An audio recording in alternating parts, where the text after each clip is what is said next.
যে খবরের দিকে নজর রাখবো, নবান্নে বাকি মন্ত্রীদের দপ্তর বন্টন ইতিমধ্যেই হয়ে গেছে। শিল্প ও বাণিজ্য মন্ত্রী তাপস রায়, পাশাপাশি নয়া অর্থমন্ত্রী ইতিমধ্যে তিনি সাংবাদিক বৈঠক করছেন। তিনি কি বলছেন শুনবো সরাসরি।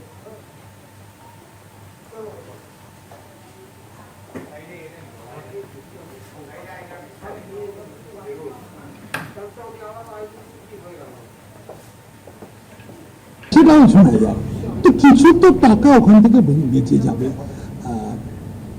কিন্তু আমি যেটা মনে করি, দেখুন আলটিমেটলি যে ধরনেরই ওয়েলফেয়ার পেমেন্ট, যে ধরনেরই ওয়েলফেয়ার স্ট্রাকচার করতে হয়, এটা তো শুধু ভারতবর্ষে না, সারা বিশ্বে আছে যে এই ধরনের পেমেন্টসগুলো হয়।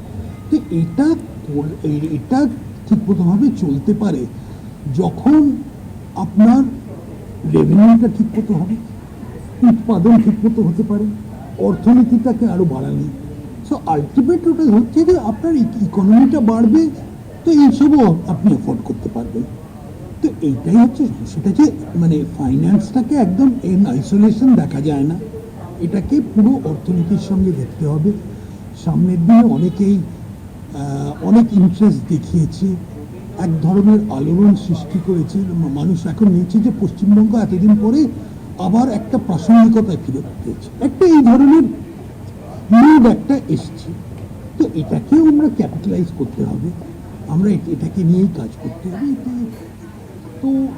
তো এটা আমি তো এই জন্য বলছি যে এই যে কথাটা হচ্ছে যে এটা বাজেটটা তো 8 মাসের একটা বাজেটটা একটা করতে হবে নিশ্চয়, কিন্তু আর স্টেট বাজেট এখন একটা সমস্যা হয়ে গেছে যে জিএসটিটা তো আমাদের হাতে নেই। জিএসটিটা জিএসটি কাউন্সিল দেয়, ওটার বেনিফিট স্টেট নিশ্চয়ই পায়, কিন্তু ওটার মানে পলিসি নির্ধারিত তো আমরা করতে পারবো না।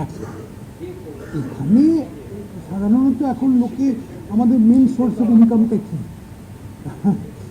বলতে খারাপ লাগে, মদ আর পেট্রোল। হ্যাঁ, তো ওটাকে আরেকটু ওয়াইডেন করতে হবে, আর একটু ওটাকে এই রেভিনিউ বেসটাকে, ইনকাম বেসটাকে বাড়াতে হবে। তো সবথেকে বড় যেটা চ্যালেঞ্জ আমাদের রাজ্যের কাছে, সেটা হচ্ছে যে একটা বিপুল হারের বোঝা, যেটা সেটা বাড়তে বাড়তে এমন একটা জায়গায় পৌঁছেছে, একটা অপটিমাম জায়গায় গেছে, যেখান থেকে আপনি যদি অর্জন না করা যায় তাহলে কোনটাকে চাকাটাকে ঘোরানো সম্ভব নয়। সেইটা কি এটা তো আমাদের এটা তো মোকাবিলা করতেই হবে। আমার ইন্টারেস্ট পেমেন্ট দিতে হচ্ছে, ইন্টারেস্ট পেমেন্ট না দিলে তো আরও বাড়বে। তো এটা দুদিকে এটা একটা বিশেষ সাইকেল। তো আশা করি সামনের দিনে আমরা সেন্টারের কাছ থেকে কিছু সাহায্য পাবো হয়তো। অনেকে বলে এটা একটা মার্শাল প্ল্যান, আমি জানি না আপনাদের কার কার ইতিহাস শিখেছে যে Marshall plan Germany second world ওয়ারের পরে যখন একদম ধ্বংস হয়ে গেছিলো, তখন এক ধরনের একটা স্পেশাল স্কিম দিয়ে ওটাকে আবার তুলতে হয়েছিল। পশ্চিমবঙ্গকে হয়তো সেরকমই একটা কোন ধরনের মার্শাল প্ল্যান করতে হতে পারে।